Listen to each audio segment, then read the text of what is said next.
Olha, a história da crucificação, bom, é uma das mais conhecidas do mundo, não é mesmo? Mas e se muitos dos detalhes que a gente imagina estiverem, digamos, um pouco diferentes? Hoje, nós vamos explorar uma visão alternativa, uma visão incrivelmente detalhada desse evento, baseada numa fonte bem única, o livro de Urântia. Então, vamos nos preparar para ver essa história de uma maneira que talvez seja completamente nova. E logo de cara, essa fonte deixa uma coisa muito, mas muito clara. Isso não foi algo que simplesmente aconteceu com ele. Essa citação que a gente vê, ela estabelece a base de toda a narrativa. A ideia é que cada passo foi uma escolha, sabe? Uma entrega voluntária e de jeito nenhum uma derrota. E é aqui que tudo começa. Um pouco antes das 9 da manhã, as portas do pretório se abrem e a procissão para o Gólgota tem início. E tem um detalhe bem interessante que a fonte aponta. O homem que lidera a guarda é exatamente o mesmo centurião romano que o prendeu na noite anterior, lá no Getsemane. Mas quem é que estava realmente nessa multidão? A composição dela é, para dizer o mínimo, surpreendente. A grande maioria, tipo uns 90%, não estava lá para apoiar.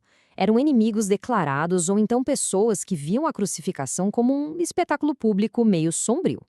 Só um pequeno grupo de simpatizantes secretos se misturava ali no meio. Bem na frente de todo mundo, um soldado carregava uma tabuleta com a acusação oficial.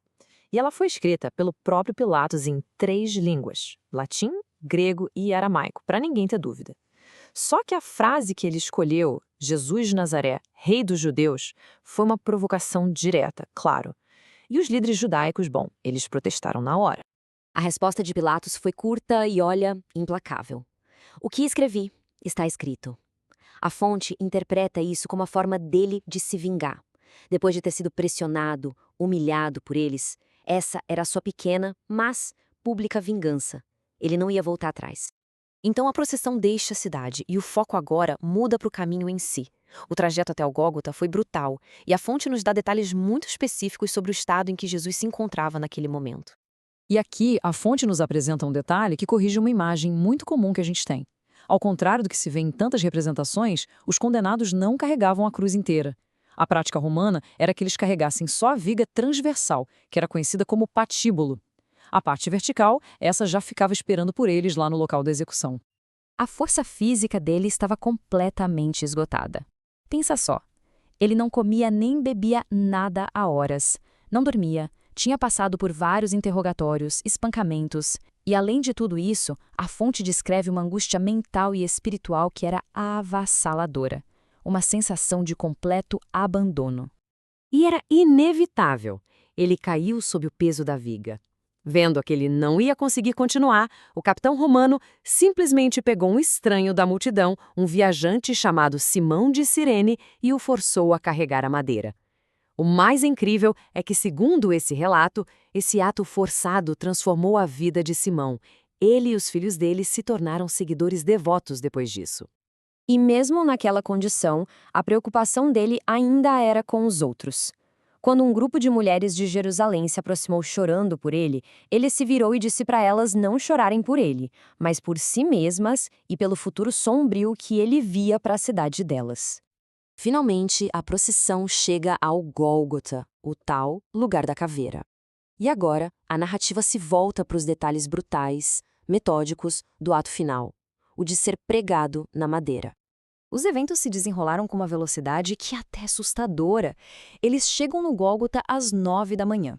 Apenas 30 minutos depois, ele já estava erguido na cruz. E em menos de 2 horas ali pelas 11, a multidão que estava assistindo aquele espetáculo já passava de 1.000 pessoas. Havia um tipo de ato de misericórdia local. Um grupo de mulheres oferecia aos condenados um vinho com drogas para entorpecer a dor. Ofereceram a Jesus, mas depois de provar, ele recusou.